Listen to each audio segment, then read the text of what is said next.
উৎসাহেতে গরম হয়ে তিরিং বিরিং নাচে, কখনো যায় সামনে তেরে, কখনো যায় পাছে। জানি না আজ বেঁচে থাকলে হয়তো বাংলাদেশের লড়াই খ্যাপাদের দেখে সুকুমার রায় এই লাইনগুলোই আরেকবার লিখতেন। আজ যখন ভারতের বিদেশ সচিব ঢাকায় গিয়ে দীর্ঘ বৈঠক করছেন, তখনও ভারতের বিরুদ্ধে বাজার গরম করার খেলায় মেতে রইল কট্টরপন্থীরা। তবে ভারতও আজ স্পষ্ট করে দিয়েছে যে দিনের পর দিন সংখ্যালঘুদের ওপর হামলায় উদ্বিগ্ন আমরা। এই পরিস্থিতি নিয়েই আজ প্রথম প্রশ্ন। হিন্দুদের ওপর হামলা থেকে ধর্মীয় ও সাংস্কৃতিক সম্পত্তির ওপর আক্রমণ, ঢাকার মাটিতে দাঁড়িয়েই কড়া বার্তা ভারতের বিদেশ সচিবের। বললেন, আশা করি বাংলাদেশ গঠনমূলক পদক্ষেপ নেবে, কিন্তু যেভাবে বাংলাদেশ ভারত বিদ্বেষে ইন্ধন দিচ্ছে, সেখানে শুধু বিবৃতিতে কি কাজ হবে? দ্বিতীয় প্রশ্ন। 4 দিনে কলকাতা দখল থেকে বাংলা, বিহার, উড়িষ্যা নিয়ে নেয়ার হুমকি বাংলাদেশি কট্টরপন্থীদের। আমরা বসে ললিপপ খাবো এটা ভাবার কারণ নেই, বিধানসভায় বললেন মুখ্যমন্ত্রী। ওনারই মন্ত্রিসভার সদস্য সিদ্দিকুল্লাহ চৌধুরী ইউনূসকে সমর্থন করেন কি করে? পাল্টা শুভেন্দু অধিকারী। পদ্মার ওপারের আঁচে কি ক্রমশ তপ্ত এপারও? তৃতীয় প্রশ্ন থাকবে। বিদেশ সচিবদের বৈঠকের দিনই বাংলাদেশে ভারত বিদ্বেষী জিগি। বুধবার আগরতলার সীমান্ত পর্যন্ত মিছিলের ডাক বিএনপির। মোদিজি 15 মিনিট সীমান্ত খুলে দিন, খেলা শেষ করে দেব, হুঙ্কার বিজেপি বিধায়কের। দুপারেই মেরুকরণের আঁচে সেঁকা হচ্ছে ভোট ব্যাংকের রাজনীতি। চতুর্থ প্রশ্ন থাকবে। ইসকন ও তাদের ভক্তদের মুছে ফেলার ডাক বাংলাদেশের কট্টরপন্থী মৌলবাদীদের। চিন্ময় কৃষ্ণকে জেলে রাখতে নতুন করে মামলার তোড়জোড়। সন্ন্যাসীর মুক্তি চেয়ে ইউনূস সরকারকে চিঠি রামকৃষ্ণ মিশনের। কিন্তু সরকারের স্টিয়ারিং মৌলবাদীদের হাতে থাকলে উপরের অনুরোধে আদৌ কোনো কাজ হবে? পঞ্চম প্রশ্ন। এবার মুর্শিদাবাদে বাবরি মসজিদ তৈরির ঘোষণা করলেন তৃণমূল বিধায়ক হুমায়ুন কবির।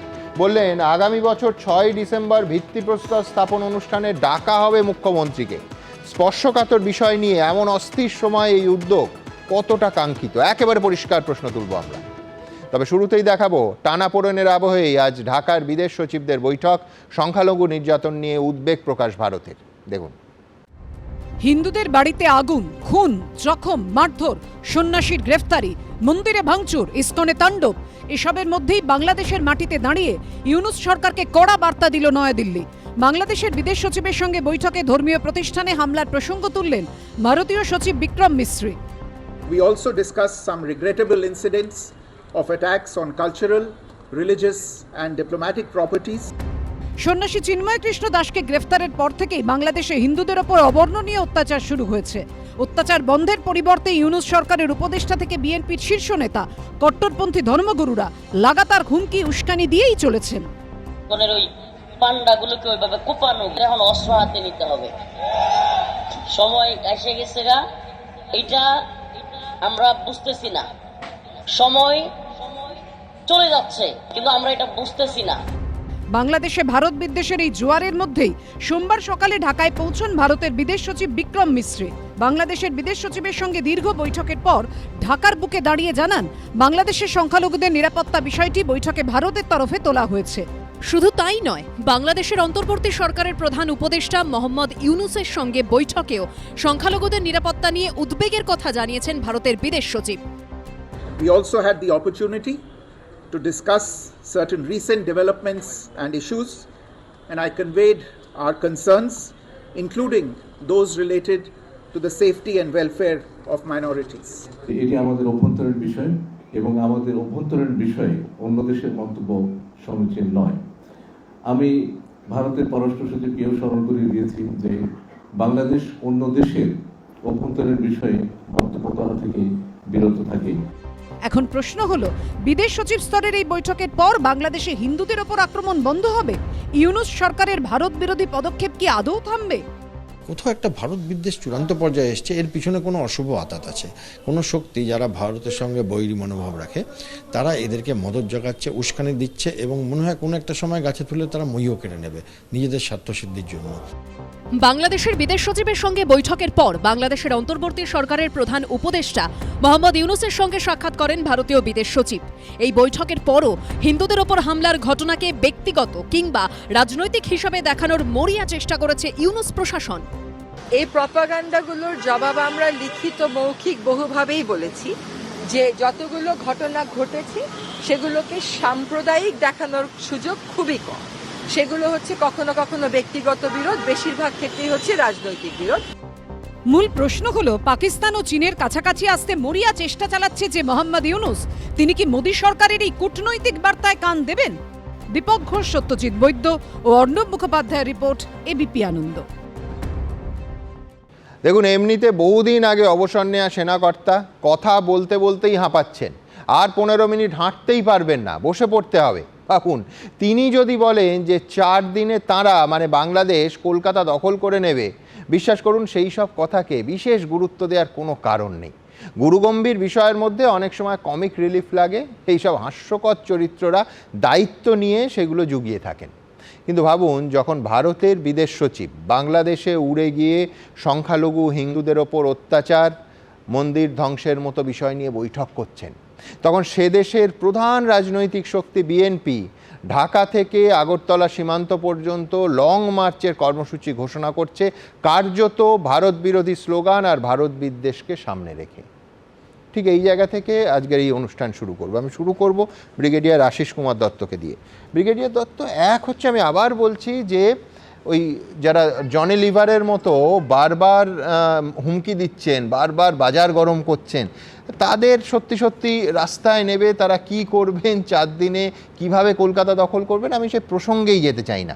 কিন্তু বিএনপির সিনিয়র যুগ্ম মহাসচিব রুহুল কবির রিজভী, তিনি যখন বাংলা, বিহার, উড়িষ্যার পাল্টা দখলের দাবি করেন, কিংবা এই ধরনের একেবারে সরাসরি জায়গার নাম করে উস্কানিমূলক বিবৃতি দেন, তাকে তো সিরিয়াসলি নিতে হয়, একেবারে কমেডিয়ান বলে উড়িয়ে দেওয়া যায় না। সুতরাং এই ব্রিগেডিয়ার দত্ত, এই যে একটা যুদ্ধ খেলা, একটা জিঙ্গোইজম, এর ভেতরে আদৌ কোনো বাস্তবতা আছে? আমি যদি শুধু সামরিক ক্ষেত্রে ধরি, ভারত এবং বাংলাদেশের কোনো তুলনা সম্ভব? কোনো তুলনার আদৌ কোনো জায়গা আছে? একেবারেই না। আমি আগে একটা সপ্তাহখানেক আগে শুনেছিলাম একজন নেতা, উনি অবশ্য জিহাদি নেতা, উনি বলেছিলেন যে লালমনিরহাটেও নাকি ওরা একটা এয়ারবেস করবে, ওখানে 55টা এয়ারক্রাফট রাখবে। বেশ, to best of my knowledge ওদের কাছে শুধু রয়েছে about 40 aircraft on service for, সেগুলো সব চাইনিজ। আচ্ছা, রাইট। এবং যখন এর আগে সরকার পতনের আগে হাসিনা সরকার পরিষ্কার বলেছিলেন যে Chinese equipment is not reliable. এবার আমি এতে ফিরে আসি। সুতরাং লালমনিরহাটে একটা এয়ারবেস তৈরি করতে কত মিলিয়ন রুপিস খরচা হবে, মিলিয়ন ডলার্স খরচা হবে, ওদের কোনো আইডিয়া নেই। সেসব এগুলো সমস্ত পাগলের প্রলাপ, কথাবার্তা বলে লাভ নেই। দ্বিতীয় কথা, ওরা বলেছিলেন আবার একটা স্ট্র্যাটেজিক, সব মৌলবাদী স্ট্র্যাটেজিক বলেছিল, আমরা তো চিকেন স্নেক কেটে দেবো, চিকেন স্নেক কাটলে আগরতলা থেকে আরম্ভ করে সমস্ত নর্থ ইস্ট ইন্ডিয়া শেষ হয়ে যাবে। চিকেন স্নেকটা কাটবে কী করে? তার জন্য তো ওদের একটা অ্যাগ্রেশন করতে হবে। আর আমরা তো সেই অপরচুনিটির জন্য বসে আছি। As a responsible nation, as per UN charter, আমরা গিয়ে কোনো বিদেশে হামলা করতে পারি না। ওরা আমাকে একজন প্রভোগ করেছিলেন যে আমরা কেন, আমি ভারতীয় সাংবাদিকের কথা বলছি, আমরা কেন বালাকোট করব না? কোনো এক্সকিউজ নেই তো বালাকোট করার। বালাকোটের জন্য ওরা আগে অ্যাগ্রেশন করেছিল। সুতরাং যতক্ষণ না ওরা অ্যাগ্রেশন করছে ততক্ষণ এই চিকেন স্নেক ওয়েডিং করার কোনো ব্যাপার নেই। ওদের কাছে টাকা নেই, ব্যাংকরাপ্ট নেশন, পাকিস্তানের মতো একটা ব্যাংকরাপ্ট নেশনের পেছনে ঘুরছে, তাদের মদতে তারা কি মদত করবে? লালমনিরহাটে কোনো এয়ারবেস হবে না, কিছু না। কিন্তু আমি বলছি যে ভিসার দিক থেকে বলুন, রাষ্ট্রের সঙ্গে রাষ্ট্রের সম্পর্কর দিক থেকে বলুন, এবং 1971 সালের পর প্রথম এই করাচি বন্দর থেকে একেবারে সরাসরি বাংলাদেশের করাচি থেকে জাহাজ এসে চট্টগ্রাম বন্দরে এসে ভিড়ছে। সুতরাং এইটা সাহায্য প্রাপ্তির ক্ষেত্রে, বিশেষ করে সামরিক সাহায্য প্রাপ্তির ক্ষেত্রে কতটা তাৎপর্যপূর্ণ? এটা তাৎপর্য আছে, এ বিষয়ে কোনো সন্দেহ ক্যান নট বি ডিনাইড। তাৎপর্যের সঙ্গে আরেকটা ব্যাপার লিঙ্কড হয়ে যাচ্ছে, সেন্ট মার্টিন আইল্যান্ড। আচ্ছা, সেন্ট মার্টিন আইল্যান্ডের উপরে ইউএসএ খুব একটা নজর ছিল, এবং অ্যান্ড্রু লু, ওদের বিদেশ ফরেন মিনিস্ট্রি, ও এসে অনেক দিন ধরে আলোচনা করলো, শেখ হাসিনা রাজি হননি, তারপরে আরম্ভ হয়ে গেল ছাত্র আন্দোলন। এই ছাত্র আন্দোলন কারা করছে? 71 ওয়ারে যারা যুদ্ধে পার্টিসিপেট করেছে তারা আপনি বললেন, যদি সে আদৌ হয়ে থাকে, তাদের এখন বয়স আমার কাছে গেছে। আই এম অ্যাপ্রোচিং 80, ওরা 75-এর কম কেউ হবে না। ওরা আবার ওদের ওই সমস্ত জেনারেশন তো চলে গেছে। এখন তো এই ছাত্ররা তাদের জানেও না যে কে কী করে ওদের দেশ লিবারেট করেছে এবং ভারতবর্ষে কি অবদান ছিল। হ্যাঁ, প্লাস হচ্ছে যে সেই ইতিহাসটাকে তারা কায়মনোবাক্যে মুছে দিতে চাইছে। সব থেকে মারাত্মক যে প্রশ্নটা সব থেকে গুরুত্বপূর্ণ, এই মুহূর্তে আমাদের পড়শি দেশের নিয়ন্ত্রণের ক্ষমতা, চালিকা শক্তি, সেটা কি ক্রমশ মৌলবাদীদের হাতে চলে গেছে? পুরোটা চলে গেছে? ঠিক এইখানে প্রশ্নটা আমি পরের প্রতিবেদনে দেখাবো যে ভারত বিদ্বেষী জিগির তুলে সব থেকে বড় রাজনৈতিক সত্যি বিএনপি, তারা কর্মসূচি ঘোষণা করছে, খালেদা জিয়ার দল, যে আগরতলার সীমান্ত পর্যন্ত মিছিলের ডাক। পাশাপাশি আবার এই দিকেও সীমান্তর এপারেও ওই জিঙ্গোইজমের ছায়া কিন্তু খুব স্বাভাবিকভাবেই পড়ে, একেবারে সমানুপাতিকভাবে পড়ে অনেকে বলেন। এই পাশের বিজেপির এক বিধায়ক তেলেঙ্গানা টি রাজা, তিনি বলছেন মোদিজি 15 মিনিটের মতো সীমান্ত খুলে দিন, বাংলাদেশের খেলা আমরা শেষ করে দেব। আমি বলছি, এই উত্তেজনা যারা ছড়াচ্ছেন সীমান্তের ওপারে বা এপারে, তারা কি আদৌ দেশের কথা ভাবছেন? পরের প্রতিবেদন। I emphasized that India desires a positive, constructive, and mutually beneficial relationship with Bangladesh. ঢাকার মাটিতে দাঁড়িয়ে ভারতের বিদেশ সচিব যখন বাংলাদেশের সঙ্গে সুসম্পর্কের উপর জোর দিচ্ছেন, তখন উল্টো দিকে বাংলাদেশের উস্কানি কিন্তু থেমে নেই, দিনে দিনে তা জোরালো হচ্ছে।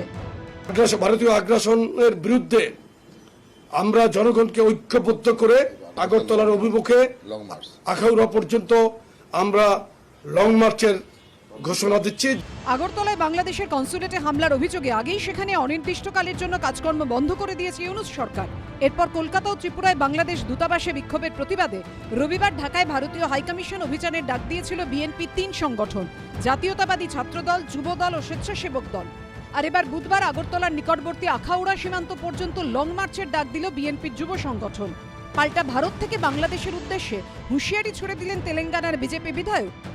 पाकिस्तान में जो हुआ है वो बांग्लादेश में हो रहा है। बांग्लादेश के हिंदुओं की रक्षा के लिए आज का बजरंगी तैयार है मोदी जी।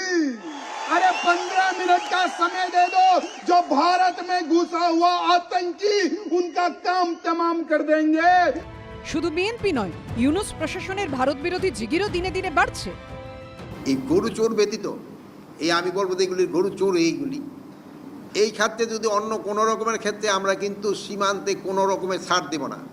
এই 15 বছরে কিন্তু তারা বহু সুবিধা নিয়ে নিছে আমাদের থেকে। এরা এত সুবিধা নিছে, এখন তারা সুবিধা পাচ্ছে না দেখে কিন্তু এই যে তারা বিভিন্ন ধরনের প্রচারণা করতেছে। বিচিত্র এই বাংলাদেশ, প্রশাসন গরুচোরদের পাশে আছে কিন্তু সংখ্যালঘুদের পাশে নেই। এবিপি আনন্দ। আজকে একবারে ঢাকার মাটিতে দাঁড়িয়ে ভারতের বিদেশ সচিব তিনি বিবৃতি দিয়ে বলছেন, I convey our concerns including those related to the safety and welfare of minorities. We also discuss some regrettable incidents of attacks on cultural, religious and diplomatic properties. আমি এইটা যখন একদিকে বলা হচ্ছে, অন্যদিকে একেবারে পরিষ্কার হিন্দুত্ববাদী যে সংগঠনগুলো আছে তাদের একদিকে আক্রমণ বাড়ছে, ওদিকে সীমান্তের ওপার থেকে ইসকনের মতো ধর্মীয় সংস্থাকে স্পেসিফিক্যালি টার্গেট করা হচ্ছে। একের পর এক উস্কানিমূলক এমন বিবৃতি দেওয়া হচ্ছে, বিশ্বাস করুন তার মধ্যে 50% আপনাদের সামনে রাখতে পাচ্ছি না। সেগুলো এতটাই উস্কানিমূলক যে সেইগুলো একটা পেশাদার টেলিভিশন চ্যানেলে দেখানোর উপযুক্ত বলে আমরা মনে করি না। আমি ঠিক এই জায়গা থেকে স্বামী পরমাত্মানন্দ অখিল ভারতীয় সন্ত সমিতির সভাপতির কাছে আসব। আপনার কাছে যেটা জানতে চাইবো, একদিকে আগ্রাসী ভারত বিদ্বেষী একটা চেহারা, সংখ্যালঘু হিন্দুদের ওপর আক্রমণ, ইসকনের মতো আন্তর্জাতিকভাবে স্বীকৃত ধর্মীয় সংস্থাকে প্রতিদিন মৌলবাদীদের হুমকির মুখে পড়তে হচ্ছে। বলা হচ্ছে বাংলাদেশের মাটি থেকে ইসকনকে শেকড় উপড়ে ফেলে দেওয়া হবে। ইসকন সমর্থকদের ওপর, একেবারে সাধারণ মানুষের ওপর হামলা হচ্ছে নিয়মিত, এবং প্রতিদিন ইসকনকে নিষিদ্ধ ঘোষণা করতে হবে, এটায় একেবারে নতুন নতুন করে আদালতে আবেদন জমা পড়ছে। কোথায় দাঁড়িয়ে আছে আজকের বাংলাদেশ? সবচেয়ে বড় কথা, বাংলাদেশে আজকে যে বিদ্বেষটা ছড়ানো হচ্ছে এটা একদম সংখ্যালঘু হিন্দুদের ওপর পিন পয়েন্ট করা হয়েছে। প্রতি মুহূর্তে প্রতি পদে হিন্দুদের কি করে ওখান থেকে ওয়াশ আউট করে দেওয়া যায়, হিন্দুদের শেষ করে দেওয়া যায়, সংখ্যালঘু হিন্দুদের ধর্মাচরণ, তাদের ধর্মীয় বিন্দু, মূর্তি, তাদের ধর্মস্থান, সেগুলোকে বিধ্বস্ত করে দেওয়া যায়, তার একটা পরিকল্পনা। এবং সেই পরিকল্পনার একেবারে মুখ্যতে চলে এসেছে ইসকন, যে ইসকন একটা আন্তর্জাতিক সংস্থা, যাদের হরিভক্তি আন্দোলন, যাদের প্রেম বিতরণের আন্দোলন সারা পৃথিবীতে মুক্তির পথ দেখায়, শান্তির পথ দেখায়, আজকে তারা লক্ষ্যের অভিমুখ হয়ে গেছে। এবং অ্যালিবাইটা লক্ষ্য করবেন, প্রথমে বলা হচ্ছে যে ব্যক্তিগতভাবে চিন্ময় কৃষ্ণকে ধরা হয়েছে, এর পেছনে ইসকন নেই, কিন্তু প্রত্যেকটা তারপর সেন্টার ধরে ধরে হামলা হচ্ছে এবং কার্যত সমর্থকদের ওপর নির্যাতন হচ্ছে। এক তো চিন্ময় কৃষ্ণকে নাটকীয়ভাবে সেখান থেকে অপহরণ করা হলো, বলা হলো তাকে অ্যারেস্ট করা হয়েছে, তাকে না প্রসাদ দেওয়া হচ্ছে, না ওষুধ ঠিক মতো দেওয়া হচ্ছে, এবং একজন অভিযুক্ত যে সামান্য সাহায্যটুকু পায়, তার আইনজীবীর সমর্থন পায়, সেটা পর্যন্ত তিনি ঠিক মতো পাচ্ছেন না। তারপরে চিন্ময় কৃষ্ণকে ছেড়ে গিয়ে ইসকনকে এইবারে আক্রমণ করা হচ্ছে, ইসকনের হোর্ডিং নামিয়ে ফেলা হচ্ছে, রাধাকৃষ্ণের মূর্তি জ্বালিয়ে দেওয়া হচ্ছে, লক্ষ্মীনারায়ণের বিগ্রহ ভাঙচুর হচ্ছে, আমরা দেখতে পাচ্ছি দগ্ধ জগন্নাথ, বলরাম, সুভদ্রা দাঁড়িয়ে রয়েছে। এই যে অমানবিক সংখ্যালঘুদের ওপর এই নির্বিচারে আক্রমণ, এটা কোনো দিন আমরা মেনে নিতে পারি না। এ দেশের হিন্দু হিসেবে আমাদের মায়েরা, ভাই বোনেরা, পরিবারের লোকেরা, আমাদের রক্তের সম্পর্কের লোকেরা, আমাদের কৃষ্টি সংস্কৃতির ধারক বাহকেরা ওপারে আর্তনাদ করছে, আমরা এপারে চুপ করে থাকতে পারি না। এটা কোনো দেশের আভ্যন্তরীণ বিষয় হতে পারে না। মানুষ মরছে, একদল শক্তিশালী মানুষ কিছু দুর্বল মানুষকে হত্যা করছে, হত্যার চক্রান্ত করছে, তাদের কৃষ্টি সংস্কৃতি স্মৃতিসহ উপরে তাকে ফেলে দেওয়ার চেষ্টা করছে। এর বিরুদ্ধে আমরা সোচ্চার হবই। এর পেছনে একটা বড় ষড়যন্ত্র লুকিয়ে রয়েছে, সেই ষড়যন্ত্রের জাল ভেদ করে সংখ্যালঘুদের নিশ্চিন্ত করতে হবে। শুধু হিন্দু বলছি না, সেখানে যারা বৌদ্ধ আছে, খ্রিস্টান আছে, পার্সি আছে। আমরা এই অনুষ্ঠানেই দেখিয়েছিলাম যে সংখ্যালঘু বৌদ্ধদের ওপরও কি অত্যাচার নেমে এসেছে। আমি ঠিক এই জায়গাটা ধরতে চাইছি, ঠিক যেমন সংখ্যাগুরুর দায়িত্ব সেটা এদেশে হোক কিংবা পড়শি দেশে, সংখ্যাগুরুর দায়িত্ব সংখ্যালঘুকে রক্ষা করা, ঠিক তার উল্টোটা হচ্ছে বাংলাদেশে। আমি আইনের কথা যখন এলো, যেখানে 51 জন আইনজীবী, এমন ভয় দেখানো হলো, এমন আক্রমণ নেমে এলো, একজনকে যেদিন জামিনের মামলা উঠবে তার আগের দিন আইসিইউতে পাঠিয়ে দেওয়া হলো প্রহার করে, আরেকজনের চেম্বার চুরমার করে দেওয়া হলো, তাণ্ডব চালানো হলো। এই ভয় দেখিয়ে একজন আইনজীবী এলেন না এবং পরের ডেটটা পড়ল 2রা জানুয়ারি, অর্থাৎ 1 মাস চিন্ময় কৃষ্ণকে বিনা বিচারে কারাগারের অন্তরালে থাকতে হবে। কি ভয়ঙ্কর অবস্থা ভাবুন। ঠিক এই জায়গা থেকে আমার পরের প্রতিবেদন, ঠিক বাংলাদেশ আজকে এই ইসকন ইস্যুতে এবং অন্যান্য স্পর্শকাতর ইস্যুতে ঠিক কোন জায়গায় দাঁড়িয়ে আছে। ছাত্র জনতার আন্দোলন, লাঠি, গুলি, মৃত্যু, শেখ হাসিনার দেশ ত্যাগ, ভারতে আশ্রয়, তারপর বাংলাদেশে হিন্দুদের ওপর অত্যাচার, সন্ন্যাসী চিন্ময় কৃষ্ণকে গ্রেফতার, হিন্দুদের বেছে বেছে মার, আগুন, মন্দিরে ভাঙচুর, আইনজীবীদের বিরুদ্ধে মিথ্যা মামলা, বেধড়ক মারধর করে হাসপাতালে ভর্তি করে দেওয়া, ইউনূস সরকারের লাগাতার ভারত বিরোধী পদক্ষেপ, ভারত বিরোধী জিগির, ভারতকে ব্যান্ডউইথ ট্রানজিট দেওয়ার সিদ্ধান্ত প্রত্যাহার, ভারতের বদলে খাদ্য সামগ্রী আমদানির জন্য বিকল্প দেশ খোঁজা, বিএনপির শীর্ষ নেতার ভারতের শাড়ি পরানো, নিত্যদিন হুমকি, হুঁশিয়ারি, এমনকি যুদ্ধের হুমকি। মোদিজি, অমিতজি এবং রাজনাথ সিংজি, আপনারা বাংলাদেশ সেনাবাহিনী যেটা দেখেছেন 72 সালের, সেই সেনাবাহিনী এখন আর নাই।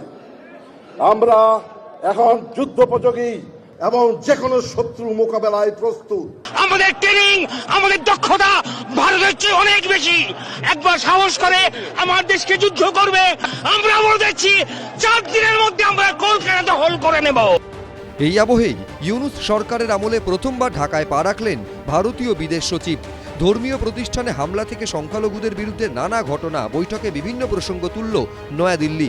একই সঙ্গে ভারত যে বাংলাদেশের সঙ্গে সুসম্পর্ক চায় তাও বললেন বিদেশ সচিব। I emphasized that India desires a positive, constructive and mutually beneficial relationship with Bangladesh. কিন্তু নয়াদিল্লির বন্ধুত্বের বার্তার পরেও বাংলাদেশ পাল্টায়নি, তাদের ভারত বিদ্বেষ একই রকম। বিএনপির যুগ্ম সচিব রুহুল কবির রিজভী বলেছেন, শেখ হাসিনা বাংলাদেশকে ভারতের দাসে পরিণত করেছিল, যার ফলে শেখ হাসিনার পতনে ভারত হতাশ হয়েছে। তারা বাংলাদেশে ধর্মীয় বিদ্বেষ ছড়িয়ে দিতে চাইছে। ভারত সরকার বলছে আমাদের দেশে হিন্দুর ওপর নির্যাতন করা হচ্ছে, কিন্তু তাদের মতো আমাদের দেশে এসব ঘটনা ঘটেনি। যেখানে তারা শত বছরের বাবরি মসজিদ ভেঙে মন্দির করেছে, নির্বিচারে তারা মানুষ হত্যা করেছে, এখন তারা বাংলাদেশের খুনি হাসিনার পতনের পর আবোল তাবোল বলছে। বাংলাদেশকেই বাধ্য করা উচিত এর সমাধান বার করতে। যেই ক্যাওসটা আজকে বাংলাদেশে চলছে, যদি এটা তারা ঠিকঠাক এরকম 2-4টে আরও মিটিং হলে যদি এটা করে তুলতে পারে তাহলে ভালো, আর যদি না পারে তাহলে বাংলাদেশে পাকিস্তান বা সিরিয়ার পথে হাঁটছে। ভারত বিরোধী আরও এক পদক্ষেপ নিয়ে বাংলাদেশিদের জন্য ইউরোপীয় ইউনিয়নের সদস্য রাষ্ট্রগুলোর ভিসা সেন্টার দিল্লি থেকে সরিয়ে ঢাকায় অথবা প্রতিবেশী কোনো দেশে স্থানান্তরের অনুরোধ জানালেন অন্তর্বর্তী সরকারের প্রধান উপদেষ্টা মোহাম্মদ ইউনুস। তিনি বলেন, ভারত বাংলাদেশিদের জন্য ভিসা সীমিত করায় অনেক শিক্ষার্থী দিল্লি গিয়ে ইউরোপের ভিসা নিতে পারছেন না, ফলে তাদের শিক্ষাজীবন নিয়ে অনিশ্চয়তা তৈরি হয়েছে। ইউরোপের বিশ্ববিদ্যালয়গুলো বাংলাদেশের শিক্ষার্থী পাচ্ছে না। ভিসা অফিস ঢাকা অথবা প্রতিবেশী কোনো দেশে স্থানান্তর হলে বাংলাদেশ ও ইউরোপীয় ইউনিয়ন উভয়ই উপকৃত হবে। তাদের মনোভাবটা খুব একটা বন্ধুত্বপূর্ণ নয়। এই অবস্থায় আজকে বিদেশ সচিবের সঙ্গে যে বৈঠক হয়েছে বা যে বৈঠক হলো, তার থেকে যে এক্ষুনি খুব একটা পজিটিভ কিছু বেরোবে বলে তো মনে হচ্ছে না। তবে বেরোনো দরকার, আশু প্রয়োজন, যাতে বাংলাদেশের সংখ্যালঘুদের স্বার্থ রক্ষা হয়। সব মিলিয়ে ভারত বাংলাদেশ সম্পর্কে দিনে দিনে তিক্ততা বাড়াচ্ছে মোহাম্মদ ইউনুস সরকার। সত্যজিৎ বৈদ্য, এবিপি আনন্দ, কলকাতা। দেখুন, ব্রিগেডিয়ার দত্ত, ব্রিগেডিয়ার দাস দুজনেই বলছেন ভারত বড় শক্তি এবং ধৈর্য দেখানোর দায়িত্ব ভারতের, ভারত সেই দায়িত্ব পালন করছে। আমি ঠিক এই জায়গা থেকে অধ্যাপক রাজাগোপাল ধর চক্রবর্তীর কাছে আসব। পাশাপাশি গত 2 সপ্তাহ ধরে বাংলাদেশ যে আগ্রাসী, আরও বেশি করে আগ্রাসী ভূমিকা দেখাচ্ছে, আমি 3টে উদাহরণ দেব ভারতের ধৈর্যের ঠিক পাশাপাশি। এক, যে নতুন করে চিন্ময় কৃষ্ণ দাসের বিরুদ্ধে মামলার তোড়জোড় চলছে, নতুন করে, যাতে যদি তিনি জামিন পেয়েও যান 2 তারিখে, যাতে অন্য মামলায় তাকে জড়ানো যায়। 1। 2 হচ্ছে বাংলাদেশ থেকে ইসকনকে উচ্ছেদ করা, একেবারে এই ভাষায় ইসকন ভক্তদের মুছে দিতে হবে, মানে কার্যত খুনের হুমকি দেয়া হচ্ছে। এখনো পর্যন্ত কোনো সরকারি দলে বা এই সরকারের যারা বাংলাদেশের চালিকা শক্তি একটা নিন্দার বাক্য এই মন্তব্যগুলো সম্পর্কে আমরা পাইনি। 3, বিএনপি আজকে একবারে ঘোষণা করে দিল, যেদিন ভারতের বিদেশ সচিব ওই মাটিতে বৈঠক করতে গেছেন, যে ত্রিপুরা বর্ডার অবধি লং মার্চ হবে, এবং আমি বলছি যে আর বলার অপেক্ষা রাখে না যে কতটা আগ্রাসী সরকার যারা চালাচ্ছেন তাদের মনোভাব কি, এর ফল আউট কি? না, দেখুন, আমরা দেখেছি যে বাংলাদেশ স্বাধীন হয়েছিল ল্যাঙ্গুয়েজ ন্যাশনালিজমের ভিত্তিতে। একদম, সেটা তাদের ভিত্তি ছিল, বহুদিন সেটা চালিয়েছে। কিন্তু এখন ওরা মনে করছে ওই ল্যাঙ্গুয়েজ ন্যাশনালিজম চলবে না, এখন হচ্ছে কমিউনাল ন্যাশনালিজম, মানে অ্যান্টি হিন্দু ন্যাশনালিজম, সেটাকেই কাজে লাগাতে হবে এবং সেটাই করে যতটা পারা যায় দেশকে ঐক্যবদ্ধ করা। ওরা জানে এরা হচ্ছে যে নন স্টেট প্লেয়ার বা নন গভর্নমেন্ট প্লেয়ার, এদেরকে যতটা খেপানো যায় ততটাই ভারত, ওরা ভাবছে, উত্তক্ত হবে। এবং ভারত উত্তক্ত হলেই ভারত কোনো ইন্টারভেনশন নেবে, সেটা মিলিটারি হোক বা ইকোনমিক স্যাংশন হোক, এরা সেটাই চাইছে। এইটা যদি ভারত কোনো স্যাংশন নিয়ে নেয়, মিলিটারি ইন্টারভেনশন করে, তখন হচ্ছে কি অন্য দেশগুলোর কাছে গিয়ে বলা যে দেখো এই ভারত, তোমরা একে সিকিউরিটি কাউন্সিলের পার্মানেন্ট মেম্বার করতে যাচ্ছ, এটা আটকাতে হবে। আপনি বলছেন ইচ্ছে করে প্রভোক করার চেষ্টা করছে, এটাই হচ্ছে লক্ষ্য ওদের। ডিজাইন হচ্ছে ভারতবর্ষের যে আমাদের যে ভাবনা, শুধু ভারতবর্ষের ভাবনা না, পৃথিবীর বহু দেশই ভাবছে যে পার্মানেন্ট মেম্বারশিপ সিকিউরিটি কাউন্সিল আমাদের পাওয়া উচিত। সেই জায়গাটা কি করে রাখা যায়, এটা হচ্ছে আমার ধারণা। চীন ওদের বোঝাচ্ছে, বারবার ওদের ডেকে নিয়ে যাচ্ছে, দেখো এইসব করো, এইসব খেপিয়ে দাও, হ্যাঁ, কোথাও এটা ঢুকে পড়ো, ড্রোন পাঠাও, যাতে করে ওরা খেপে গেলেই, হ্যাঁ, ভারতের ভেতরে যদি একটা এরকম উত্তেজনা তৈরি হয়, ভারত হট করে কিছু একটা করে ফেলতে পারে। কিন্তু ওরা জানে না যে আমরা, দেখুন, এত ঠান্ডা মাথায় আমাদের যে যিনি ছিলেন হাই কমিশনার, তিনি দেখা করলেন, বললেন না আমাদের বাংলাদেশের সঙ্গে বন্ধুত্ব, আমরা উন্নয়নের একসঙ্গে অংশীদার হতে চাই। দেখুন, এত প্রভোকেশনের পরে আমাদের যিনি ফরেন সেক্রেটারি, তিনিও গিয়ে কিন্তু কোনো ধরনের এক স্টেটমেন্ট করলেন না, যা হয়েছে খারাপ হয়েছে, হ্যাঁ হয়েছে, এনগেজ রাখা।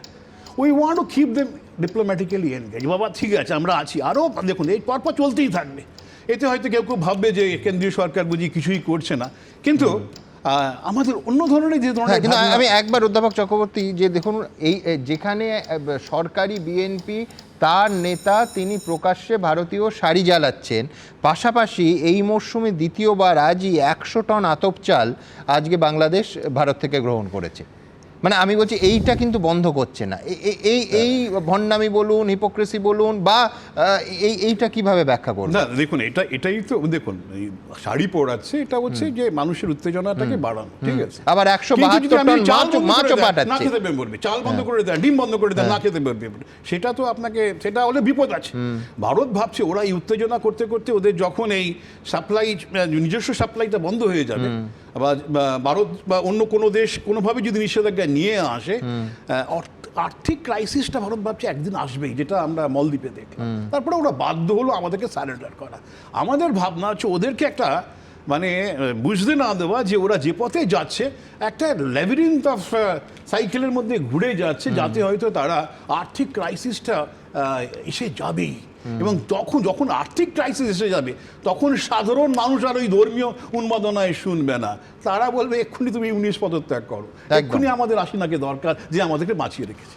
আমি এই অর্থনীতির পাঠে আসবো কিন্তু বিমলদার কাছে, কিন্তু তার আগে একবার এই রাজ্যের খবরে আসবো। আজ কিন্তু বলতে হবে যে মমতা বন্দ্যোপাধ্যায় বিধানসভার ফ্লোরে দাঁড়িয়ে সপাট জবাব দিয়েছেন। এই বাংলাদেশে অনেকে বলছেন না পিপিলিকার পাখা, সেই পিপিলিকার পাখা ওঠার যে দিবাস্বপ্ন তাকে কোট আনকোট বলেছেন বাংলাদেশের সংখ্যালঘুদের ওপর অত্যাচার আমরা ভালো চোখে দেখছি না।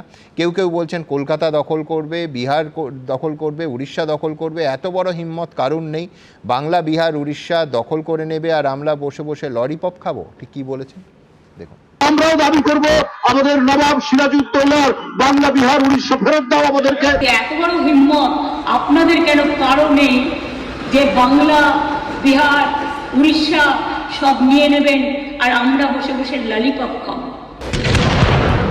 পশ্চিম পাকিস্তানের সেনাদের অত্যাচারের হাত থেকে পূর্ব পাকিস্তানের কোটি কোটি নরনারীর সম্মান প্রাণ রক্ষার জন্য 1971 সালের যুদ্ধে 3000 ভারতীয় সেনা জীবন উৎসর্গ করেছিলেন, আত্মপ্রকাশ করেছিল স্বাধীন বাংলাদেশ। আজ সেই বাংলাদেশের একাংশ ভারতকে চোখ রাঙাচ্ছে, যুদ্ধের জিগির তুলছে। আমরা বলে দিচ্ছি 4 দিনের মধ্যে আমরা কলকাতা দখল করে নেব। 1971 যুদ্ধে পাকিস্তান হুঙ্কার দিয়ে বলেছিল सुबह का नाश्ता जैसलमेर में करेंगे, दोपहर का खाना जोधपुर में और रात का दिल्ली में। আজ কার্যত সেরকমই দিবাস্বপ্ন দেখছেন বাংলাদেশের প্রাক্তন সেনাকর্তাদের একাংশ। আমার কাছে খবর আছে ঢাকা থেকে 3 লক্ষ হাতে টানা রিক্সা রওনা দিয়েছে কলকাতা দখল করার জন্য। দেখুন, ওরা দখল বলতে বোঝে হয়তো ওই আমাদের ওই রাস্তাটায় এসে ওই কস্তুরি বা প্রিন্সে কোনো খাবার দাবার খাবে, সপরিবারে এসে খাবার দাবার, ওইটাকে দখল টখল বলে এটা বোধহয় কিছু বোঝাতে চাইছেন। বিএনপির শীর্ষ নেতা তো আবার এক ধাপে গিয়ে বাংলা, বিহার, ওড়িশা চাইছেন। আমরাও দাবি করব আমাদের নবাব সিরাজউদ্দৌলার বাংলা, বিহার, উড়িষ্যা ফেরত দাও আমাদেরকে। 2011 সালের জনগণনা অনুযায়ী পশ্চিমবঙ্গের জনসংখ্যা 9 কোটিরও বেশি, বিহারের 10 কোটিরও বেশি, ওড়িশার 4 কোটির বেশি, অর্থাৎ সব মিলিয়ে 23 কোটির বেশি। আর বাংলাদেশের জনসংখ্যা 17 কোটির সামান্য বেশি। আর এখানেই প্রশ্ন যে বাংলাদেশ ঠিকভাবে নিজেদের 17 কোটি জনসংখ্যা সামলাতে পারে না, তাদের জন্য খাদ্যের ব্যবস্থা করতে পারে না, নিরাপত্তা সুনিশ্চিত করতে পারে না, তারা কিনা বাংলা, বিহার, ওড়িশা চাইছে। যারা কেউ কেউ বলছে বিহার দখল করব, উড়িষ্যা দখল করব, আমি বলি ভাই ভালো থাকবেন, সুস্থ থাকবেন, সুন্দর থাকবেন, কিন্তু এত বড় হিম্মত আপনাদের কেন কারণ নেই যে বাংলা, বিহার, উড়িষ্যা সব নিয়ে নেবেন আর আমরা বসে বসে ললিপপ খাবো? এটা ভাববার কোনো কারণ নেই। আমরা যথেষ্ট সচেতন নাগরিক এবং আমরা যথেষ্ট সক্রিয়, কিন্তু আমরা ধৈর্যের পরীক্ষা দিই। 1947, 1965, 1971, 1999 পাকিস্তানকে 4বার ভারত বুঝিয়ে দিয়েছে সেনার শৌর্য বীরত্ব কি। আর যে বাংলাদেশ সামরিক দিক থেকে ভারতের ধারে কাছে আসে না, তারা কিনা ভারতকে যুদ্ধের হুমকি দিচ্ছে। উজ্জ্বল মুখোপাধ্যায়ের রিপোর্ট, এবিপি আনন্দ। আমি বিমলদার কাছে আসবো। বিমলদা, এতদিন সমালোচনা ছিল যে মুখ্যমন্ত্রী কেন আরও সরাসরি বলছেন না, একেবারে সংখ্যালঘু হিন্দুদের কথা বলছেন না। আজকে যথেষ্ট আপনাদের কড়া মনে হচ্ছে কিনা, ইটের বদলে পাটকেল বলবেন? বাপরে বাপ, আমি ভয় পেয়ে যাচ্ছি এরকম তেজ দেখে। আসলে ওই বাবা মা ছেলেকে প্রথম শেখাচ্ছে টুইঙ্কল টুইঙ্কল বল বাবা, বাইরের লোক এসছে শুনুক একটু। অনেকক্ষণ পরে ছেলে বেজার মুখে বলল টুইঙ্কল টুইঙ্কল, বাবা বলে এই তো বলতে শিখেছে। আজকে তৃণমূলের আনন্দ দেখে আমার মনে হলো ওই টুইঙ্কল টুইঙ্কলের গল্পটা আমার মনে পড়ে গেল। যাকে বলেছেন ভালো, চাপে পড়ে বলছেন।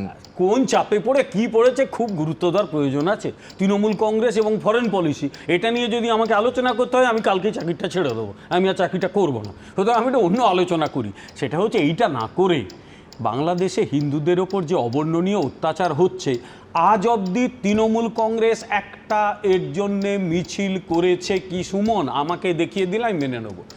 ইভেন সিপিএম বামপন্থীরা যারা একটু ভাবনা চিন্তার দিক দিয়ে ইসলামিক ফান্ডামেন্টালিস্টের ছোট ভাই বা বড় ভাই কিছু একটা, দুটোই ফান্ডামেন্টালিস্ট, এরা পলিটিক্যাল, তারা হচ্ছে ইসলামিক, তারাও একটা মিছিল করে ফেললো।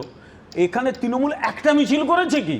করেনি। বরং সিদ্দিকুল্লাহ চৌধুরীর কিছু কথাবার্তা একটু দয়া করে শুনিয়ে দাও, উনি কি বলেছিলেন। সুতরাং এইসব মণিমাণিক্যকে তিনি রেখেছেন তার নিজের মন্ত্রিসভায়, তারপর লালিপপ আর লেবেনচুসের গল্প শোনাচ্ছেন আমাকে, সেটা I will be the last person to listen to it. এক। দ্বিতীয় কথা, বাংলাদেশে এই যে এই কথাগুলো বলছে, বিএনপি ক্ষমতায় নেই, সুতরাং সেও এখন একটা নন স্টেট অ্যাক্টরের মতো আর এই জামাতদের মতো বলছে। কেন বলছে? একটা কারণ বলেছেন রাজাগোপাল ধরচকতি, আমি আরেকটা কারণ বলি। গত 50 বছরে বাংলাদেশ একটা ব্যাপারে খুব সফল হয়েছে, সেটা হচ্ছে বাংলাদেশ তার জনসংখ্যাকে প্রায় 2.5 গুণ বাড়িয়েছে, আর কিছু বাড়াতে পারিনি। জনসংখ্যা বাড়িয়ে গেছে। যখন স্বাধীন হয়েছিল 71 সালে 7.5 কোটি মানুষ ছিল, আজকে অলমোস্ট 18 কোটি। তুমি বিদেশের বহু জায়গায় গেছো, আমি যতদূর জানি যারা গেছে, এখন তুমি নরওয়ে সুইডেনে যাও প্রবল ঠান্ডাতে, তুমি কাউকে পাবে না, ফুটপাতেটা বাংলাদেশের লোককে পাবে, সে একটা জিনিস বেচছে। দেশে কাজ নেই, কম্ম নেই, আয় নেই, কিচ্ছু নেই। একটা অংশই ফান্ডামেন্টালিস্ট হয়ে যাচ্ছে কারণ তারা ওই খারিজি মাদ্রাসায় পড়ে, আর একটা অংশ বাইরে চলে যাচ্ছে। এদের প্রত্যেকের টার্গেট হচ্ছে হিন্দুরা, কারণ হিন্দুদের যে জমি জায়গাগুলো আছে ওগুলো নেবে। ঠিক, আমি বলতে যাচ্ছিলাম বিমলদা, এই কয়েনের একটা উল্টো দিক আছে, সেটা হচ্ছে 1964 থেকে 2013 অবধি 1,13,00,000 হিন্দু বাংলাদেশ ছাড়তে বাধ্য হয়েছে। সেটা আমাদের কারো কথা নয়, বাংলাদেশের একজন রিসার্চার তিনি বই লিখেছেন এটা নিয়ে। আবুল বারকাতের বই আছে, এবং তার মানে গড়ে প্রতি বছরে 2,30,612, ইনক্লুডিং হাসিনার সময়কাল। উনি তো বলছেন আগামী 30 বছরে বাংলাদেশে হিন্দু খুঁজে পাওয়া যাবে না। তার কারণ হচ্ছে ওদের জমি সম্পত্তিগুলো ওরা নেবে, এক। দুই হচ্ছে এই র্যাপিড কমিউনাল ফোর্সগুলো, তারা মনে করে যে হিন্দুরা তাদের শত্রু। কেন শত্রু? খ্রিস্টানদেরও শত্রু মনে করে, কিন্তু এই মুহূর্তে খ্রিস্টানদের উপর আক্রমণটা কম করছে, কারণ ইউরোপ খেপে যাবে বলে। হিন্দুরা শত্রু কারণ হিন্দু ধর্মটা আধুনিক ধর্ম, হিন্দু ধর্মটা নিজেকে একটু চেঞ্জ করে নিতে পারে যখন প্রয়োজন হয়। এই যে কমিউনাল ফোর্স, আমি একদম নাম ধরেই বলছি, ইসলামিক ফান্ডামেন্টালিজম, তারা চায় বাংলাদেশটা তালিবানের মতো বা ওই ইরাকের মতো হোক, যেখানে বিরোধীদের মানে অন্য ধর্মের মানুষদের বাঁচার অধিকার নেই, কিচ্ছু নেই, যা খুশি তাই করতে পারে। ফলে হিন্দু ধর্মের ওপর এত ভয়। আর এই জামাতে ইসলামী আজকে যারা করছে, জাস্ট এটা বলেই শেষ করছি, 1971 বা 70-71-এ এরা ছিল স্বাধীনতা বিরোধী, এরা স্বাধীনতার বিরোধিতা করেছে, এবং এই আলবদর, রাজাকার, সেখান তারই উত্তরসূরি এরা, যারা খানসেনাকে সঙ্গে নিয়ে ওখানকার হিন্দু এবং যারা লিবারেল মুসলিম তাদের হত্যা করেছিল। আজকে বাংলাদেশে শুধু হিন্দুরা আক্রান্ত নয়, কবিরের মতো একদম লিবারেল মানুষ তিনি জেলে পড়ছেন। শ্যামল দত্ত একটি দৈনিক সংবাদপত্রের তিনি ছিলেন, এডিটর ছিলেন, তিনি জেলে পড়ছেন। সবার মোহাম্মদ ইউনূসকে বসিয়ে সুফি কবি মুখের ওপর যা বলেছেন আপনারা দেখেছেন শনিবার, একেবারে স্পষ্ট ভাষায় দুধ আর জল আলাদা করে দিয়েছেন। লাইন বলেই শেষ করি, এই কমিউনাল ফোর্স শোধরাবে না। কেন শোধরাবে না বলি, আমাদের এখানে বলে না এই যে ফাঁসি কেন চড়ায়, এই লোকটা শোধরাবে না, আবার সে অন্যায় করবে। এই কমিউনাল ফোর্স বাংলাদেশে যাদের দেখাচ্ছে এরা সত্যি শোধরাবে না। আমি ভারতের এই নীতিটাকে সমর্থন করছি, কারণ যুদ্ধ কোনো অপশন নয়, এবং কূটনৈতিক আলোচনাটা চললে যুদ্ধ অবশ্যই হবে না, আর বাংলাদেশটা যুদ্ধ করার যোগ্য দেশও নয়। কিন্তু তার সঙ্গে এটাও বলছি, এই কমিউনাল ফোর্সা এরা শোধরাবে না। আমি রাহুলের কাছে যাব, তার কারণ সমালোচনার একটা উত্তর অবশ্যই রাহুল দেবে। মুখ্যমন্ত্রীর কথা আজকে যথেষ্ট অ্যাগ্রেসিভ। গতকাল এ রাজ্যের একটা ভালো অংশও আছে, ইমাম মুয়াজ্জেমরা বাংলাদেশের হিন্দু নিপীড়নের প্রকাশ্যে প্রবল নিন্দা করেছেন। ভালো লেগেছে আমাদের, এটাই তো বাংলা। আমি বলছি, শুভেন্দু অধিকারীর নাম করে সমালোচনা করলেন বিমলদা রাহুল। শুভেন্দু অধিকারী বলছেন যে মুখ্যমন্ত্রীর এই স্ট্যান্ড যদি হয় তাহলে সিদ্দিকুল্লাহ চৌধুরী রাজ্যের মন্ত্রী, তার বিরুদ্ধে কেন ব্যবস্থা নেওয়া হচ্ছে না? তিনি একবার ইউনূস সরকারকে ভালো বলেছিলেন, একই অঙ্গে এত রূপ। দেখো একটা কথা বলি, এখানে পরমাত্মাজি আছেন, যারা যারা এখানে কথা বলছেন, আমি যেভাবে বাংলাদেশে দাঁড়িয়ে একটা সংখ্যালঘু সম্প্রদায়ের অত্যাচার হচ্ছে, এটাও যেমন সত্যি, যদি বাংলাদেশ আজকে সম্পূর্ণ হিন্দু রাষ্ট্র হতো, সেখানে সংখ্যালঘু মুসলমান হতো, তাহলে একইভাবে গর্জে উঠতো, একইভাবে গর্জে ওঠা উচিত ছিল, এটাই উচিত। বিমলদা এত কথা বললেন, বিমলদা একটা রাজনৈতিক দলের প্রতিনিধি হয়ে এত কথা বলে ফেললেন, তার মানে হিন্দুদের সেভিয়ার বা হিন্দুদের জন্য প্রাণপাত করছেন, যেখানে দাঁড়িয়ে মমতা বন্দ্যোপাধ্যায় প্রথম থেকে বা অভিষেক বন্দ্যোপাধ্যায় বলেছিলেন, সুমন, ভারত সরকার যেভাবে যে রাষ্ট্রে যে নীতি নেবে রাজ্য সরকার তার সঙ্গে আছে, এর থেকে বেশি বলার নেই জায়গা। আজকে মমতা বন্দ্যোপাধ্যায় বলেছেন, তার আগের দিনও বলেছেন যে হিন্দু ভাইরা যদি এখানে চায় আসতে, তাহলে আমরা একটা রুটি হাফ করে খাবো, কিন্তু সেটা করবে কে? তাদের আশ্রয় দেবে কে? আজকে এই বিবৃতি একটা কথা প্রধানমন্ত্রীর মুখ থেকে শুনেছি, শুনিনি, স্বরাষ্ট্রমন্ত্রীর মুখ থেকে শুনিনি, ইভেন দাঁড়িয়ে যে বিবৃতিটা বললে একটু অন্যরকম হয়ে গেল, সেটা হচ্ছে মুখ্যমন্ত্রী বলেছিলেন যে যারা চলে গেছে তারা যদি ফিরে আসে, অর্থাৎ প্রবাসীদের কথা বলেছিলেন, অনুপ্রবেশের কথা, এবং প্রবাসী যারা আছেন আমাদের ভারতের যারা চলে গেছেন তারা ফিরে এলে একটা রুটি আমরা ভাগ করে খাবো। শুনেছো যারা আজকে দাঁড়িয়ে যে হিন্দুদের জন্য আমরা প্রাণপাত করছি 100 বার, এটা হওয়া উচিত নয়, অত্যন্ত দুর্ভাগ্যজনক, দাঁড়িয়ে একটা কথাও শুনেছো যেখানে দাঁড়িয়ে প্রধানমন্ত্রী কোনো বিবৃতি দিয়েছেন, স্বরাষ্ট্রমন্ত্রী দিয়েছেন, পররাষ্ট্রমন্ত্রী দিয়েছেন, বারবার দাবি উঠেছেন যে কোথায় দেননি। এবং আমি শেষ করি মাঝখানে বলিনি, সমস্ত কিছু পেশেন্ট হারিয়ে ফেলছে। দ্বিতীয়ত, আজকে শুভেন্দু অধিকারী দাঁড়িয়ে তুমি যেখানেই বলো রাজনীতি না করে যে হিন্দুদের অত্যাচার হচ্ছে সেটা নিয়ে রাজনীতি করছেন না, করছেন কারণ কি? আজকে দাঁড়িয়ে যে পলিসির কথা বলছেন ভিসা বন্ধ করবো, বলছে এখানে সমস্ত বর্ডার বন্ধ করে দেবো, বলছে এখানে নাকি ঢুকতে দেবো না, এখানে নাকি মেডিকেল কলেজে এন্টারটেইন করবো না, যাদের জন্য বলছেন। আমি মনে করি না সমস্ত বুদ্ধি মানুষ বা সুবুদ্ধি সম্পন্ন মানুষ সবাই খারাপ বাংলাদেশের, কিন্তু এখানে দাঁড়িয়ে যা কথা বলছেন সেটা তো একবার গিয়ে কেন্দ্রীয় সরকার বলতে পারেন। অথচ তুমি দেখো কেন্দ্রীয় সরকার এক কথা বলছে, শুভেন্দু অধিকারী আর এক কথা বলছে, সম্পূর্ণ ভিন্ন দুজনে। তার মানে এখানে তারা কি করছে? এখানে দাঁড়িয়ে রাজনীতি করছে। ওনাকে পরমাত্মা যে কথা একদম সহমত পোষণ করি। আজকে দাঁড়িয়ে যে 15-20 দিন ধরে অবর্ণনীয় অত্যাচার চলছেন তার জবাব কে দেবে? মমতা বন্দ্যোপাধ্যায়। তার জবাব দেবে রাজ্য সরকার। তার জবাব দেওয়ার জন্য যে কেন্দ্রীয় সরকার বসে আছে, আজকে কেন কুলুপ দিয়েছে? কেন ভারত সরকার যাবে বাংলাদেশে? কেন বাংলাদেশ সরকার ভারতে আসবে না?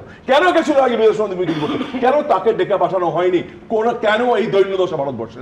আজকে দাঁড়িয়ে এত বড় ঘটনা ঘটলো, সেখানে ভারতবর্ষে ইন্টেলিজেন্স ফেল করলো। আজকে বড় বড় কথা বিমলদা বলছেন। কাউন্টার আর্গুমেন্ট প্রাক্তন সেনাকর্তারা দিচ্ছেন, ভারত বড় শক্তি, ভারতের দায়িত্ব বেশি। তার মানে ভারত বড় শক্তি, বিমলদার কথা মতো হিন্দুরা নিপীড়িত হোক, ওখানে হিন্দুরা মার খাক, আর দাঁড়িয়ে দাঁড়িয়ে আমরা এখানে আঙুল চুষি, এটাই তো কথা। তো সেটাই করছে কেন্দ্র সরকার। একদম মানে এদের মাথা ফাতা পুরো গেছে। এবার আমি বলি একদম মাথা ফাতা গেছে পুরো। তৃণমূল বললাম না, তৃণমূলকে নিয়ে পররাষ্ট্রনীতির চর্চা করলে আমার মাথা খারাপ হয়ে যাবে। আমি শুধু এইটুকু বলি, সেটা হচ্ছে পররাষ্ট্র সচিব লেভেলে আলোচনা হোক, সেই অনুরোধটা বাংলাদেশের কাছ থেকে এসেছিল। ভারত উদ্যোগ কেন নেবেন? আরে আপনারা যান, কিন্তু প্রধানমন্ত্রী বা স্বরাষ্ট্রমন্ত্রী বিবৃতি, পররাষ্ট্রনীতি তৃণমূল বুঝবেন। আমি বলি সংসদ খোলা আছে, প্রধানমন্ত্রীর একটা বিবৃতি গোটা দেশ একটা বিষয়ে পররাষ্ট্রমন্ত্রী ভারতে লোকসভাতে বিবৃতি দিয়েছেন, রাজ্যসভায় বিবৃতি দিয়েছেন। 1, 2, যখন এই মোহাম্মদ ইউনূস একটা সরকার নামক জিনিস গঠন করলেন, এটাকে সরকার বলে আমি মানি না, ওই কনস্টিটিউশনে এই সরকারের একবার লিখিত বিবৃতি দাঁড়িয়ে কিচ্ছু বলেননি। এই পরিবর্তিত সময়ে যখন হিন্দুদের উপর আক্রমণ শুরু হয়েছে তারপরে কোথায় বলেছেন? প্রধানমন্ত্রী বলেননি ইউনূসকে যে আপনি এখানে দায়িত্ব পেয়েছেন সমস্ত সংখ্যালঘু বিশেষত হিন্দুদের মানে রক্ষার দায়িত্ব আপনার, ভারতের প্রধানমন্ত্রী বলেননি ফোনে ইউনূসকে? না, ফোনের কথা বলছি না, দেশের মানুষ তো সংসদে প্রধানমন্ত্রীর বক্তব্য শুনতে চেয়েছে, যখন গত 2 সপ্তাহ দিয়ে একটার পর একটা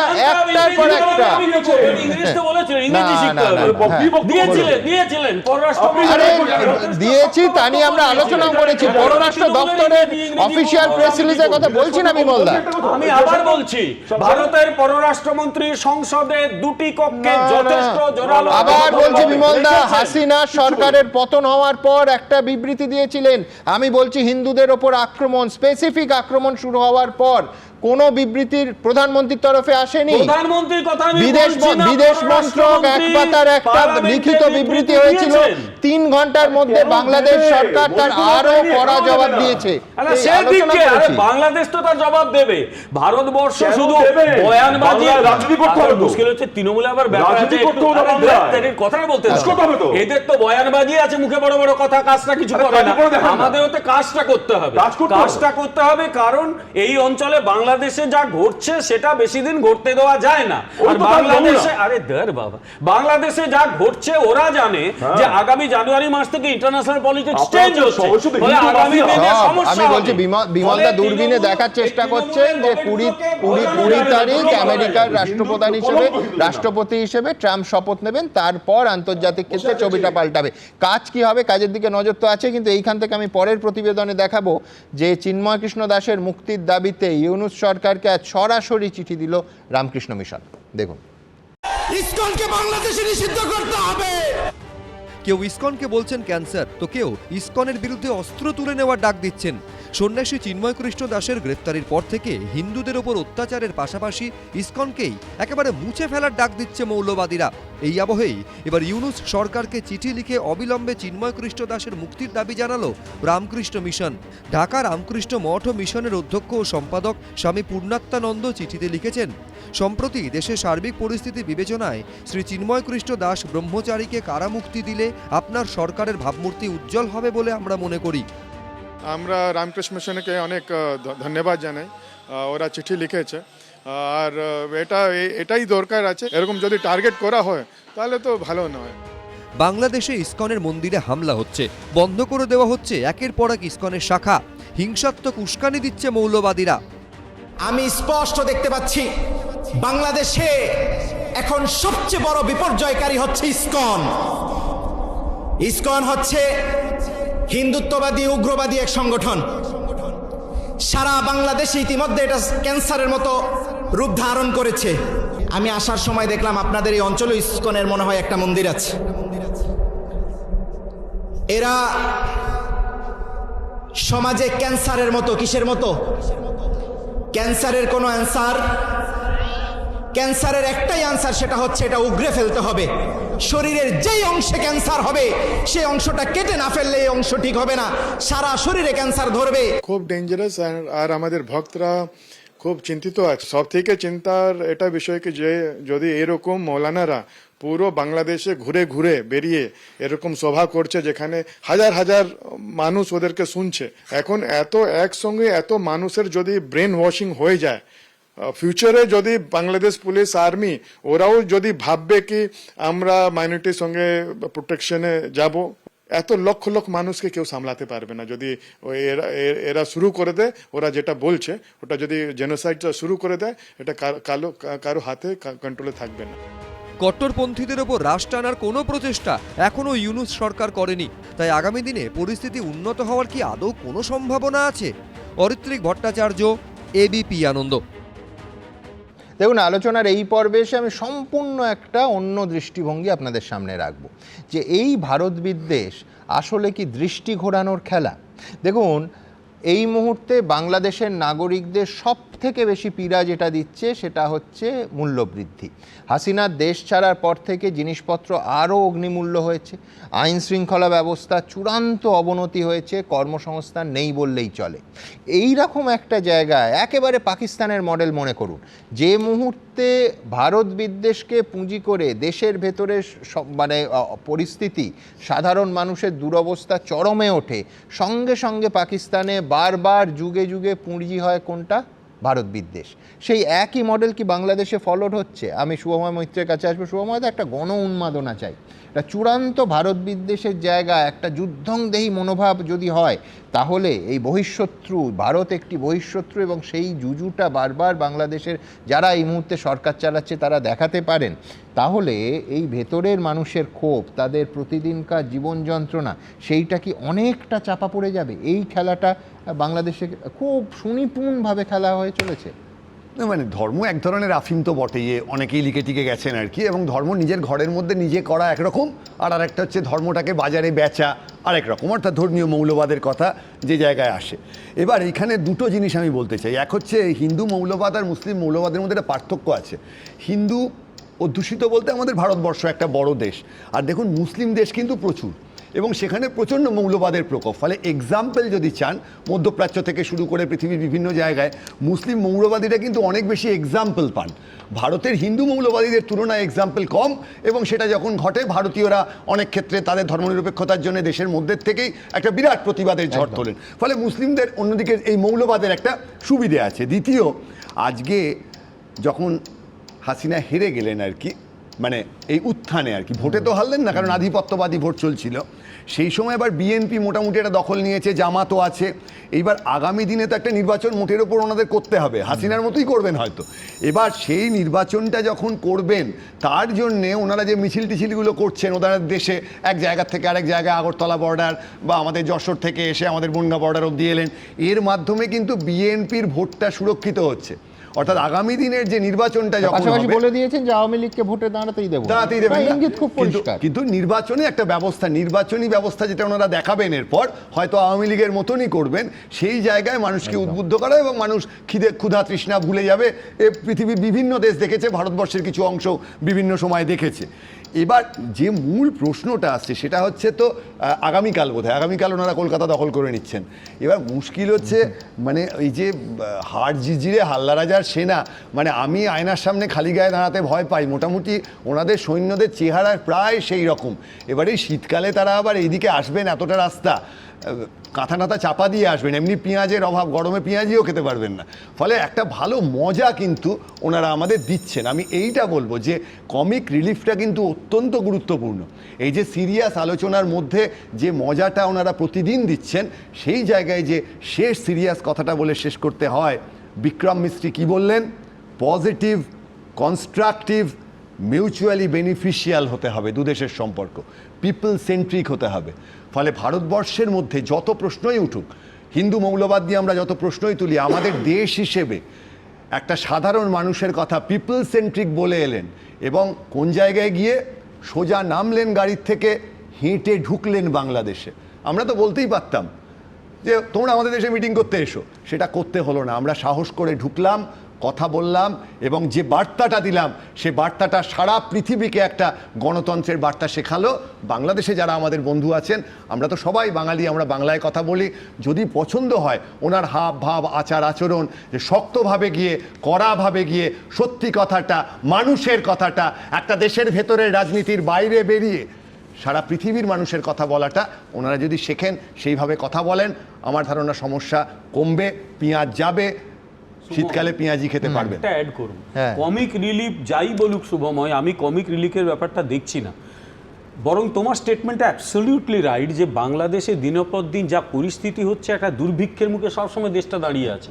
এবং ইতিমধ্যে আজকেই একটা দেখলাম, আমি জানি না ওই অথেন্টিক কিনা, বাংলাদেশে নাকি একটা সংস্থা তারা জনমত সমীক্ষা করে দেখেছে 53 থেকে 54% মানুষ এখনো মনে করে গত দুদিন ধরে চলছে যে ভারতবর্ষের সঙ্গে বন্ধুত্বপূর্ণ সম্পর্কই চাই। শেখ হাসিনা আবার দ্রুত জনপ্রিয়তা অর্জন করছে, লোকে বলছে আরে উনি ছিলেন, আমরা খেতে পাচ্ছিলাম, এরা তো খেতে দিচ্ছে না। মানুষের পেটে যদি টান পড়ে, আগামী দিনে ওই পলিটিক্যাল জোকার ইউনেস্কো তুলে ফেলে দেবে বাইরের লোকে। ফলে এই ভয়টা গ্রাস করছে, আর এই ফাঁকা জায়গা দখল করার চেষ্টা করছে বিএনপি। কারণ বিএনপি আর জামাত তারা হচ্ছে ওই একই বৃন্তে দুটি কুসুম। এরা তো একসময় 2001 থেকে সরকার চালিয়েছে, আমি শেষ করি, 2001 থেকে সরকার চালিয়েছে, সেই সময় লাখো লাখো হিন্দুকে দেশ ছাড়া করেছিল, ওরা জীবন সম্পত্তি সব দখল করে নিয়েছিল।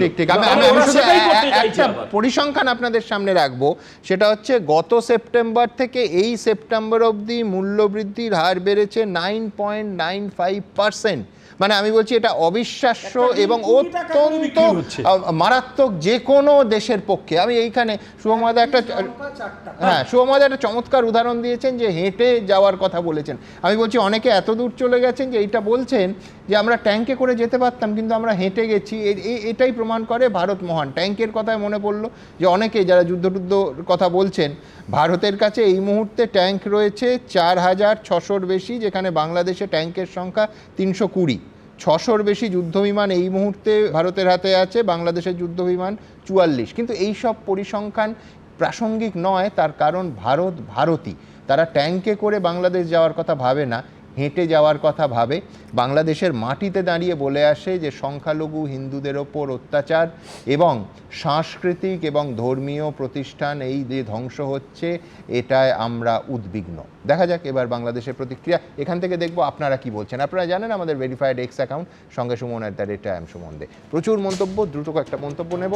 পদ্মা চট্টোপাধ্যায় লিখছেন, বাংলা বিহার উড়িষ্যা নিতে আয়, দেখবি কেমন মজা। সুভাষিস রায় লিখছেন, রাষ্ট্রসংঘের উচিত বাংলাদেশের জামাতি সংগঠনগুলোকে নিষিদ্ধ ঘোষণা করা।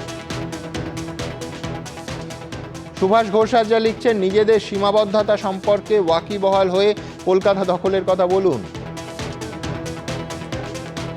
সৌদামিনী নায়ক লিখছেন, সেই বহুল প্রচারিত প্রবাত্তার কথাই বারবার মনে পড়ছে, পিপিলিকার ডানা হয় মরিবার তরে।